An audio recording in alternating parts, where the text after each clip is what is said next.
ആ പ്രസ്ഥാനത്തിലുള്ള നേതാക്കന്മാരുടെ ഭാര്യമാർക്കും പെൺമക്കൾക്കും വരെ ഇയാളിൽ നിന്ന് മോശം അനുഭവം ഉണ്ടായിട്ടുണ്ടെന്ന് പറയുന്നു.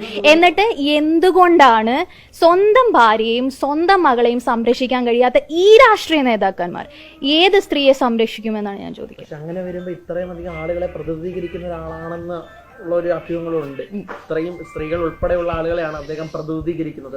അതെ, സ്ത്രീകൾ തന്നെയാണല്ലോ ഇതൊക്കെ വോട്ട് ചെയ്ത് ജയിപ്പിക്കുന്നതും. അതായത് റീൽസും ഇതൊക്കെ നോക്കിക്കൊണ്ട് ഒരാൾ തന്നെയാണല്ലേ അടുത്ത കാല ഉപതെരഞ്ഞെടുപ്പിലൂടെ ജയിച്ച. അങ്ങനെ ഞാൻ പറയുന്നില്ല. ഈ രീതിയിൽ വരുന്നതും ഒക്കെ സ്ത്രീകൾ തന്നെയാണല്ലോ.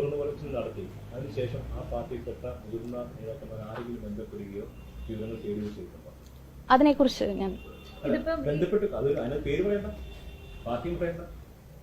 ഞാൻ പറയാം.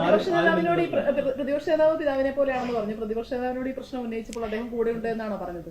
ഞാൻ പലരുടെ അടുത്തും ഇതിനെക്കുറിച്ച് സംസാരിച്ചിട്ടുണ്ട്. കൂടെ ഉണ്ട് എന്നൊക്കെ ഉള്ള രീതിയിലാണ് നമുക്ക് കിട്ടിയിരിക്കുന്നത്, നമ്മളോട് പറഞ്ഞിരിക്കുന്നത്. പ്രതിപക്ഷ നേതാവ് ഉൾപ്പെടെയുള്ളവർ അങ്ങനെയാ പറഞ്ഞേക്കുന്നത്. ഞങ്ങൾ തമ്മിൽ ഇടയ്ക്കിടയ്ക്ക് കാണാറുണ്ട്. ഞങ്ങൾ അത്രയും സ്നേഹമുണ്ട്. അപ്പൊ എന്തായാലും കാണും. അത് ഈ വിഷയം അല്ലെങ്കിലും ആണെങ്കിലും